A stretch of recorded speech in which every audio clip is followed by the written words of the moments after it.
کہ عدلیہ کے ساتھ مداخلت کے ایشو پر جو تنازع ہے یہ ان کو بری طرح ہٹ کر رہا ہے، اور جتنی کوشش ہم نے کرنی تھی پریس کانفرنسز کروا کر، دباؤ ڈال کر، ڈائریکٹ پیغامات دے کر، خطوط لکھ کر، پٹیشنز ڈال کر، کوئی بھی جو حکمت عملی ہے وہ کارگر ثابت نہیں ہو رہی، اور اب آخری کار ہمارے پاس جو آپشن بچا ہے وہ یہ ہے کہ ہم حکومت کے ذریعے حکومت کو ایکٹیویٹ کریں اور یہ پیغام جو ہے وہ آصف علی زرداری صاحب کے ذریعے پہنچائیں کہ اب آپ بس کر دیں اور اب ہمیں سیز فائر کی طرف جو ہے وہ بڑھنا چاہیے۔ ویورز، اب مسئلہ اس کے اندر یہ بھی ہے کہ عدلیہ کی توہین عدالت کی کارروائیاں اسٹیبلشمنٹ کو جو ہے نا وہ بری طرح متاثر کر رہی ہیں، اور کیا ہوا، کارروائیاں کتنی ہوئی ہیں یہ میں آپ کو بتا دیتا ہوں، اور آصف علی زرداری صاحب مصالحتی جو ایک فارمولہ رکھا گیا ہے اس کو کیا حل کرانے میں کامیاب ہو جائیں گے۔ آپ کو ذرا غور کرنا ہے ان 5 کارروائیوں کی طرف جو اس وقت پاکستان کی عدالتوں میں توہین عدالت کی ہو رہی ہیں۔ عدلیہ نے آؤٹ آف کورٹ سیٹلمنٹ کیا کرنی ہے نہیں کرنی، اس سوال کا جواب بھی میں آپ کو دیتا ہوں، لیکن یہ کارروائیاں ہو کہاں پر رہی ہیں؟ اسلام آباد ہائی کورٹ جی اور سمیت سپریم کورٹ آف پاکستان میں توہین عدالت کی کارروائی اس وقت آپ دیکھ رہے ہیں۔ پہلی جسٹس بابر ستار کی طرف سے آئی بی، آئی ایس آئی اور دیگر اداروں کو آڈیو لیکس کیس میں آپ نے جرمانے بھی کیے اور جرمانے کے ساتھ جواب بھی طلب کیا، اور پھر یہ بھی کہا کہ جا کر آپ بلا کر لائیں اپنے سربراہ کو جس نے یہ استدعا کی، پٹیشن ڈالی، اور یہ پوچھا جائے کہ اس نے یہ کس کے کہنے پر کیا اور کیا میکنزم ہے کہ آپ ایک ادارہ جس کا یہ استحقاق نہیں ہے وہ اٹھتا ہے اور عدالت کے اندر چٹھی ڈال دیتا ہے۔ نمبر 1۔ نمبر 2، جسٹس بابر ستار کے اہل خانہ کی جو نجی انفارمیشن تھی اسے آپ نے لیک کر دیا، ٹارگٹ کیا گیا، اور اس میں کچھ صحافیوں کے نام بھی ہیں جنہیں باقاعدہ طور پر جو نوٹسز ہوئے ہیں اور وہ بھی اس میں شامل ہو گئے ہیں، تو انہیں نوٹسز کیے گئے اور پھر وہاں پر بھی توہین عدالت کی کارروائی ہو رہی ہے۔ پھر جسٹس محسن اختر کیانی نے یہ جو گمشدہ جبری گمشدگیوں کا جو کیس ہے اس کے اندر بھی آئی ایس آئی سیکٹر جو کمانڈر ہے اس کو بھی نوٹس جاری کر دیا، اور اب وہاں پر بھی توہین عدالت کی کارروائی ہو رہی ہے۔ 3 ہو گئی جی۔ پھر اس کے بعد سپریم کورٹ کی طرف سے عدلیہ مخالف پریس کانفرنسز کے اوپر فیصل واڈا صاحب اور مصطفیٰ کمال، انہیں توہین عدالت کی کارروائی کا اس وقت سامنا ہے، اور یہ پاکستان کی عدالتی تاریخ کا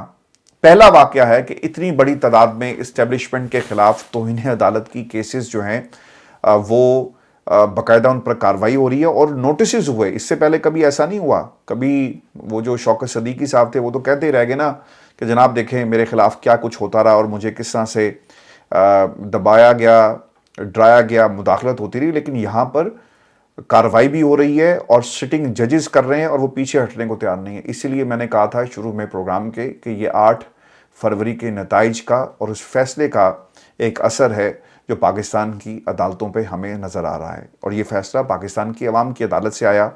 جس کے اثر میں پاکستان کی عدلیہ جو ہے وہ اب نکلنے کے لیے تیار نہیں ہے، اور وہ جواب دے رہی ہے، انکار کر رہی ہے، اقرار نہیں کر رہی، بلکہ توہین عدالت کی کارروائی تک یہ معاملات جو ہیں بڑھ چکے ہیں۔ ویورز، اب معاملات جو ہیں چونکہ عدالتوں میں زیر سماعت ہیں، تو اب یہ سوال جو فارمولہ مصالحتی مفاہمتی فارمولہ جو دیا گیا کہ آؤٹ آف کورٹ سیٹلمنٹ کر لیں، ہم نے یہ برطانیہ میں ہوتے ہوئے دیکھا ہے جی۔ پاکستان کے اندر عدالتی نظام کے اندر ایسی کوئی نظیر موجود نہیں ہے، بہت کم ہوتا ہے، ریئر ہوتا ہے کہ آربیٹریشن ہو۔ پاکستان میں تو آربیٹریشن کا لوگوں کو کانسیپٹ ہی نہیں پتا، اور آربیٹریشن وہاں پر ہوتی ہے کہ آپ مہنگے جو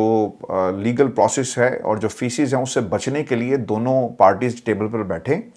اور اپنے کنسرنز کو شو کریں اور کہیں درمیانی راستہ نکال لیا جائے، یہی آربیٹریشن ہوتی ہے۔ پاکستان میں ہوتی نہیں، اور پاکستان میں وکلا آپ کو اکثر ہی کہتے ہوئے نظر آئیں گے کہ جناب ہم تو آپ کو عدالت ہی لے کر جائیں گے اور آپ کے خلاف فیصلہ لے کر آئیں گے، چونکہ وہاں پہ ان کی ایک سیٹنگ ہوتی ہے۔ باہر کی دنیا میں ایسا ہوتا ہے، ڈیلی میل میں ہوا آؤٹ آف کورٹ سیٹلمنٹ ہو گئی، اب وہ معاہدہ کیا تھا، نیشنل کرائم ایجنسی اور پھر ملک ریاض کے درمیان جو ہے وہ سیٹلمنٹ ہو گئی۔ اب آپ کو نا موٹی موٹی ایگزامپلس دے رہا ہوں کہ آؤٹ آف کورٹ سیٹلمنٹ وہاں پر ہوتی ہے جہاں پر دونوں فریقین راضی ہوں، اور دونوں فریقین پرائیویٹ ہوں یا پھر جو معاملات ہیں وہ پرائیویٹ نوعیت کے ہوں۔ جب ریاست کے معاملات ہوں، جب انصاف کے عمل میں مداخلت کا معاملہ ہو، اور جب آپ کو کچھ غلط کہنے کے لیے کہا جا رہا ہو، تو کیا وہاں پر آؤٹ آف کورٹ سیٹلمنٹ ہو سکتی ہے؟ نہیں ہو سکتی۔ اور یہ اب دیکھنا ہوگا کہ کورٹ اور عدلیہ جو ہے وہ اس کا کیا جواب دیتی ہے، اور جو نتائج ہے بہت ہی سنگین ہوں گے، اور اگر پاکستان کی عدالتوں نے آؤٹ آف کورٹ سیٹلمنٹ کر لی تو پھر یہ کاؤنٹر پروڈکٹیو موو ہوگی اور اس کے سنگین نتائج ویورز اس طرح بھی ہوں گے، چونکہ اس وقت عدلیہ ایک وکٹم بنی ہوئی ہے اور عمران خان اور پاکستان کے اندر وہ اپوزیشن جو اس وقت عدلیہ کے ساتھ کھڑی ہے. خان صاحب کا ایک پورا جو جیل ایکسکلوسیو تھا جو انہوں نے گفتگو کی میڈیا سے، اس میں انہوں نے کہا کہ ججز کے اوپر دباؤ بڑھایا جا رہا ہے، لیکن پھر یہ وکٹم کارڈ اور پھر اس کے ساتھ ساتھ جو ایک سپورٹ ہے وہ کہاں سے آپ کو ملے گی؟ وہ سپورٹ مکمل طور پر ختم ہو جائے گی. ویورز، اب قاضی صاحب کیا کریں گے؟ قاضی صاحب کی ذاتی خواہش تو یہ ہوگی کہ سپریم کورٹ کے بقیہ ججز اور ہائی کورٹ کے ججز جو ہیں اس پر راضی ہوں، چونکہ قاضی صاحب کی پوزیشن بڑی غلط ہو گئی ہے. ایک تو ان کے اوپر ان کی اپنی عدالت سے دباؤ تھا، اور پھر دوسری طرف جو اسلام آباد ہائی کورٹ ہے، آپ نے توہین عدالت کی کارروائی نہیں کی، سپریم جوڈیشل کونسل میں یہ معاملہ پینڈنگ ہے. اسلام آباد ہائی کورٹ نے یہ فیصلہ کر لیا کہ چونکہ سپریم جوڈیشل کونسل ہمیں کہتی ہے کہ جناب آپ کے پاس اختیارات موجود ہیں، آپ اپنے ان اختیارات کو استعمال کیوں نہیں کرتے، کیوں زنگ لگا ہوا ہے، تو انہوں نے اپنے طور پر توہین عدالت کی کارروائی جو ہے اس کا آغاز کر دیا. اب دیکھنا یہ ہوگا کہ یہ معاملہ رکتا کہاں ہے. اگر قاضی صاحب ٹیبل پر بیٹھ جاتے ہیں تو کیا ان کے پاس باقی ججز کی سپورٹ ہوگی ایسے وقت میں جب مخصوص نشستوں کے ذریعے جو دو تہائی اکثریت تھی اس کو سیکیور کیا گیا اور مخصوص نشستیں ریورس ہو گئی؟ قاضی صاحب کی ایکسٹینشن جو ہے وہ کھڈے میں اس وقت ہمیں نظر آ رہی ہے. تو ایسی صورتحال میں جب آپ کے پاس ایک سپورٹ نہیں اپنے ساتھی ججز کی اور عدلیہ کی سپورٹ بھی آپ کے پاس نہیں ہے، تو اگر آپ نے صدر آصف علی زرداری صاحب کے ساتھ بیٹھ کر یہ جو کیس ہے عدلیہ کے خلاف اس میں فیور کرنے کی کوشش کی تو پھر آپ کو اس کے نتائج جو ہیں وہ بھگتنا پڑیں گے، کیونکہ یہ ہو نہیں سکتا ویورز کے توہین عدالت جو ہے اس کے اوپر کسی قسم کی آؤٹ آف کورٹ سیٹلمنٹ کر لی جائے. یہ تو ایسے ہی ہے نا کہ برطانیہ کی کوئی عدالت ہو اور آپ جج کو برا بھلا کہیں اور وہ آپ کو توہین عدالت کے اندر جو ہے کنٹیمپٹ نوٹسز دے اور پھر اس کے بعد سزا سنا دے اور آپ اسے کہیں گے جج صاحب مینوں نہ گھر ملو، میں تہاڈے نال گل کرنا چاہنا، اور آپ گھر جا کر جو ہے اسے منانے کی کوشش کریں. بدلے میں آپ کیا دیں گے؟ یہ ایک بہت ہی اہم سوال ہے کہ کنٹیمپٹ کے اندر بدلے میں کیا دیا جا سکتا ہے. آئندہ مداخلت نہیں ہوگی، ایشورنس دی جائے گی، اور اب تک جو مداخلت ہوئی ہے اور جس طرح سے ڈرایا دھمکایا گیا، جو جرم کیا گیا، اس کی کیا سزا ہوگی، یہ اب عدالتوں کو جو ہے وہ ویورز دیکھنا ہوگا. اور ویورز آپ کو خبر یہ بھی دے دیں کہ ٹیرن وائٹ کا کیس عمران خان کے خلاف دوبارہ کھول دیا گیا ہے اور 1 سال کے بعد بینچ جو ہے وہ تشکیل دیا گیا. پہلا جو بینچ تھا اس میں اس بینچ کی سربراہی چیف جسٹس اسلام آباد ہائی کورٹ عامر فاروق صاحب کر رہے تھے، اور اس کے ساتھ ساتھ جسٹس محسن اختر کیانی اور جسٹس ارباب محمد طاہر جو تھے اس کا حصہ تھے. انہوں نے فیصلہ کیا اور اس فیصلے میں یہ طے پایا کہ یہ کیس قابل سماعت نہیں ہے. 2 ججز جس میں جسٹس محسن اختر کیانی تھے اور جسٹس ارباب طاہر، یہ ان کا فیصلہ تھا، لیکن اس فیصلے کو تسلیم کرنے کی بجائے چیف جسٹس عامر فاروق صاحب نے کیا کیا کہ انہوں نے بینچ توڑ دیا اور الگ ہو گئے، اور وہ فیصلہ جو ان 2 جج صاحبان کا تھا اسے اپلوڈ کر دیا گیا، اور بعد میں اس فیصلے کو جس میں انہوں نے لکھا کہ یہ قابل سماعت نہیں ہے، عامر فاروق صاحب نے اسے جو ہے وہ انکار کیا اور کہا کہ میں اس فیصلے سے متفق نہیں ہوں، اور پھر انہوں نے اس بینچ سے علیحدہ ہو گئے. یہ خبر جو ہے پاکستان کے میڈیا میں بار بار رپورٹ ہوئی اور ایک کنٹروورسی تھی. عامر فاروق صاحب کی پوزیشن جو ہے وہ اور خراب ہوئی، وہ بیک فٹ پہ چلے گئے، اور اگر آپ کو اس بینچ سے اختلاف تھا یا آپ اس کیس کو سننا نہیں چاہتے تھے یا جو رائے ان دونوں جج صاحبان کی تھی، تو آپ اپنے آپ کو اس وقت الگ کرتے گریس کے ساتھ اور کہتے کہ جناب ذاتی مصروفیات کی وجہ پہ یا میں اتفاق نہیں کرتا یا کچھ اور وجہ ہے، میں اپنے آپ کو اس بینچ سے الگ کرتا ہوں. لیکن ویورز، ہم نے یہ ہوتے ہوئے دیکھا ہے جب کسی جج کو کسی بات سے اتفاق نہ ہو تو وہ اپنا فیصلہ دیتا ہے، اختلافی نوٹ لکھتا ہے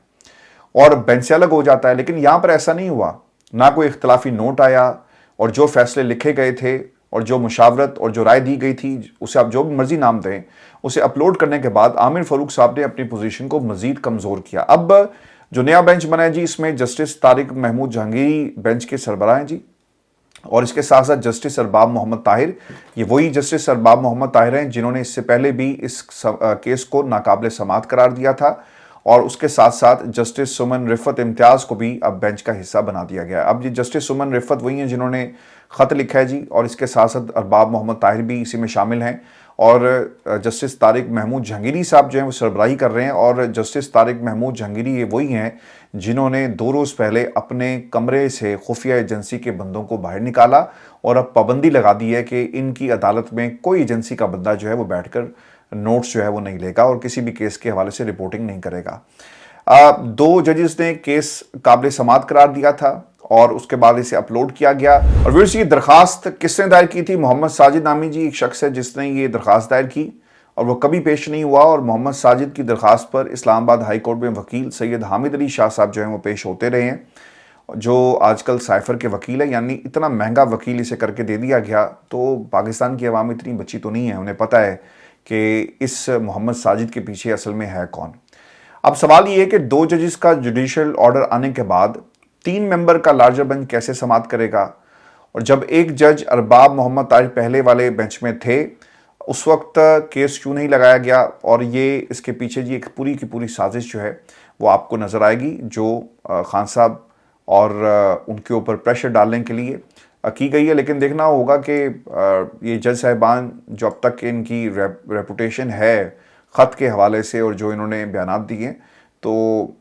جسٹس طارق محمود جہانگیری صاحب بھی آبویسلی اس کے قابل سماعت ہونے کے حوالے سے ان کو بھی ریزرویشنز ہوں گی، اور محمد طاہر صاحب جو ہیں وہ تو پہلے ہی اپنی ریزرویشنز کا اظہار جو ہے وہ تفصیل کے ساتھ کر چکے ہیں۔ ویورز میں آپ کو ایک خبر یہ بھی دے دوں، اور یہ خبر انٹرنیشنل ہے، اور کچھ حالات ایسے ہوئے ہیں کیونکہ ہمارے بہت سارے دوست جو ہیں وہ کرغزستان میں ہیں، پڑھنے کے لیے گئے ہوئے ہیں، تو خبر وہاں سے یہ آ رہی ہے کہ کرغزستان میں مقامی اور غیر ملکی طلباء میں ہنگامہ آرائی اور پاکستانی طلباء بھی اس کی زد میں آ گئے ہیں، اور اطلاعات کے مطابق مظاہرین کے حملوں میں 3 پاکستانی طالب علموں کی ہلاکت ہو چکی ہے۔ تاہم جو اس وقت ہلاکتوں کی تصدیق نہیں ہوئی کہ یہ لوگ کون تھے، بچے ان کا تعلق کس شہر سے، ان کے کیا نام ہے، اور مشتعل طلباء کی جانب سے پاکستانی نوجوانوں کے ہاسٹل پر حملے کر کے توڑ پھوڑ کی گئی اور پاکستانی طلباء کو بھی ہراساں کیا جا رہا ہے، جس پر پاکستانی طلباء تشویش کا شکار ہو گئے ہیں، اور پاکستانی طلباء نے کہا کہ ہاسٹل میں لڑکوں اور لڑکیوں پر تشدد کیا گیا۔ طلباء نے پاکستانی سفارتخانے کی جانب سے عدم تعاون کی بھی شکایت کی ہے، اور میڈیکل چونکہ وہاں پر زیادہ تر اسٹوڈنٹ جو ہیں میڈیکل کے جاتے ہیں جی، اور پاکستانی طلباء طالب علم محمد عبداللہ نے جو وہاں پہ لوکل نمائندے ہیں میڈیا کے، ان سے بات کرتے ہوئے بتایا جی کہ جھگڑا جو ہوا ہے وہ وہاں کے مقامی اور مصری طالبات کو ہراساں کرنے پر ہوا تھا، اور محمد عبداللہ کے مطابق مصری طلباء کی جانب سے جو رد عمل دیا گیا وہ توڑ پھوڑ کی شکل میں تھا، اور اس وقت حالات جو ہیں وہ کشیدہ ہیں۔ پھر ایک اور خبر بھی ہے جی اس حوالے سے، جو دفتر خارجہ نے اس کے اوپر اپنا بیان جو ہے وہ جاری کیا۔ ہم ہمیشہ دیر کر دیتے ہیں، ہمارے بچے ہیں، جا کر آپ خدا کے لیے ان کو کچھ کریں، اور یہ ٹویٹر پہ بیٹھ کے پیغامات جو ہیں وہ صرف دے رہے ہیں اور کر کچھ بھی نہیں رہے۔ سوشل میڈیا پر کرغزستان میں تعینات پاکستانی سفیر کی پوسٹ کو شیئر کرتے ہوئے انہوں نے کہا کہ پاکستانی سفیر ان کی ٹیم کے لیے پاکستانیوں کی حفاظت انتہائی اہمیت کی حامل ہے، اور اپنی پوسٹ میں ان کا کہنا تھا کہ مقامی قانون نافذ کرنے والے اداروں سے رابطے میں ہے اور پاکستانی طلباء کی حفاظت یقینی بنانے کے لیے اقدامات جو ہیں وہ کیے جا رہے ہیں، اور یہ جو ہاسٹلز پہ حملہ ہوا اس کی اب انویسٹیگیشن آئی ڈونٹ نو کب ہوتی ہے، لیکن یہ حالات وہاں پہ خراب ہیں جی، اور اللہ تعالیٰ سب کو اپنی حفظ و امان میں رکھے۔ میں بھی کوشش کر رہا ہوں، ہمارے بہت ہی پیارے دوست ہیں اور ان کا چھوٹا بھائی وہاں پر ہے، تو جس کے بارے میں ابھی تک میرا رابطہ نہیں ہو سکا، اللہ تعالیٰ اس کو بھی اپنی حفظ و امان میں رکھے، اور تمام لوگوں کے لیے دعا کریں۔ وہ لوگ جو حملہ آور ہیں ان کو اللہ ہدایت دے، اور جن پہ حملہ کیا گیا اللہ تعالیٰ ان کو اپنی حفظ و امان میں رکھے، اور یہ خبریں جو ہلاکتوں کی آ رہی ہیں اللہ تعالیٰ سے دعا ہے کہ یہ جھوٹی خبریں ہوں، اور دفتر خارجہ کو یقیناً جو ہے اس کے اوپر کوئی نہ کوئی اپنا ریئیکشن اور کنفرم کر دینا۔ لوگوں کو کیوں آپ تکلیف میں مبتلا کر رہے ہیں؟ وہ بچے جن کے اپنے والدین سے رابطہ نہیں ہو پا رہا، ان کے گھر والوں کے دلوں پر کیا بیت رہی ہوگی؟ خدا کے لیے ہر کام میں سیاست کو مت گھسیٹا کریں، کچھ کر کے بھی دکھائیں، کچھ ذمہ داریاں بھی اپنی نبھائیں۔ ویورز دعا کیجیے گا، اللہ تعالیٰ حالات ٹھیک رکھے، اپنے کمنٹ ضرور بھیجیے گا، اجازت دیجیے اللہ کے بعد۔